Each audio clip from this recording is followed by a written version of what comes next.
নমস্কার, আমি সুবীর। আপনারা দেখছেন সুবীর দা লাইফস্টাইল 555। আজকের বিষয় বাস্তুমতে কৃষিজমি। বাস্তুমতে কৃষিজমি বলতে প্রাকৃতিক শক্তির সঙ্গে কৃষিজমিকে সামঞ্জস্যপূর্ণ করা, শক্তি প্রবাহ এবং উৎপাদনশীলতার সর্বোত্তম করার জন্য জমির দিক, জলের উৎস, প্রবেশপথ স্থাপন, সংরক্ষণ এবং গাছগাছালি স্থাপনের ওপর মনোযোগ দেয়া হয়। আচ্ছা, জমির আকৃতি। আয়তক্ষেত্রাকার বা বর্গাকার এই আকৃতিরগুলি কৃষি জমির জন্য শুভ বলা যায়, যা ভারসাম্য পূর্ণ শক্তি প্রবাহে উৎসাহিত করে। আর অনিয়মিত আকার এড়িয়ে চলুন।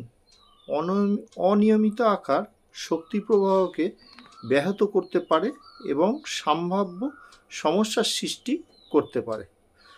আচ্ছা, এবার হচ্ছে যেটা বলছি সেটা হচ্ছে প্রবেশপথ। প্রধান প্রবেশ পূর্ব বা উত্তর দিকে হওয়া উচিত কৃষি জমিতে, যা ইতিবাচক শক্তি প্রবাহের জন্য শুভ বলে বিবেচিত হয়। এবার হচ্ছে পানির উৎস। উত্তর পূর্ব বা পূর্ব দিকে জলের উৎস খুঁজে বের করুন, যেমন পুকুর, কুয়া ইত্যাদি, কারণ এই অঞ্চলগুলি জলের জন্য শুভ বলে বিবেচিত হয়। আচ্ছা, এরপর হচ্ছে স্টোরেজ বা শেড। ঠিক আছে, বা স্টোরেজ শেড।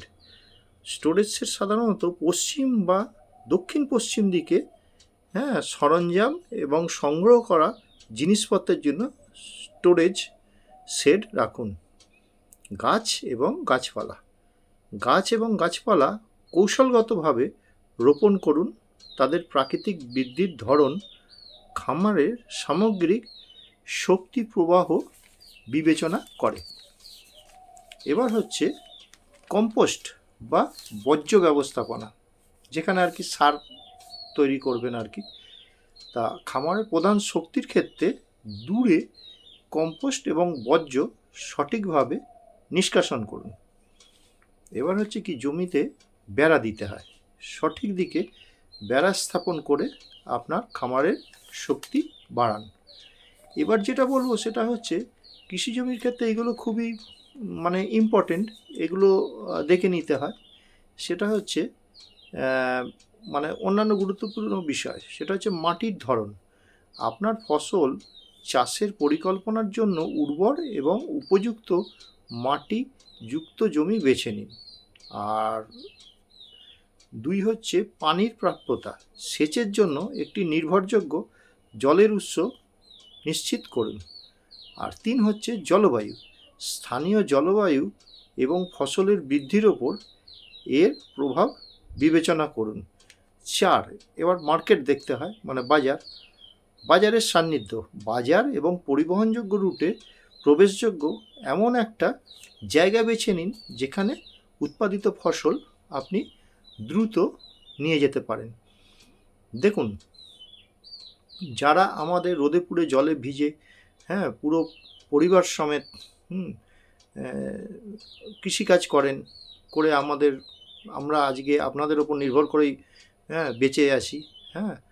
দুটো ভাত পাই বা অন্যান্য সবজি আমরা খেতে পাই আপনাদের ওপর নির্ভর করে। তাই যারা কৃষিকাজের সঙ্গে যুক্ত আছেন, আমার থেকেও, এটা তো আমি থিওরিক্যাল বললাম, এবার দেখা যাচ্ছে প্র্যাকটিক্যালি তারা আমার থেকেও অনেক ভালো জানেন। ঠিক আছে, যদি কোনো ভুল ত্রুটি হয়ে থাকে, কারণ এইটুকু এত ছোট ভিডিওর মধ্যে তো সব কিছু বলা সম্ভব নয়। আপনাদের জ্ঞান কিন্তু আমার থেকে অনেক বেশি, যারা কৃষিকার্য করে থাকেন। ঠিক আছে, তাদের কাছে আমি নগণ্য। ঠিক আছে, তা কোনো ভুল ত্রুটি হলে আমাকে ক্ষমা করে দেবেন। আজকের মতো ভিডিওটা এখানেই শেষ করছি। আগামী দিনে এরকমই ভিডিও আনবো। ভালো যদি লাগে অবশ্যই সাবস্ক্রাইব করবেন। আর আপনারা ভালো থাকবেন, সুস্থ থাকবেন। আজকের মতো ভিডিওটা এখানেই শেষ করছি। নমস্কার।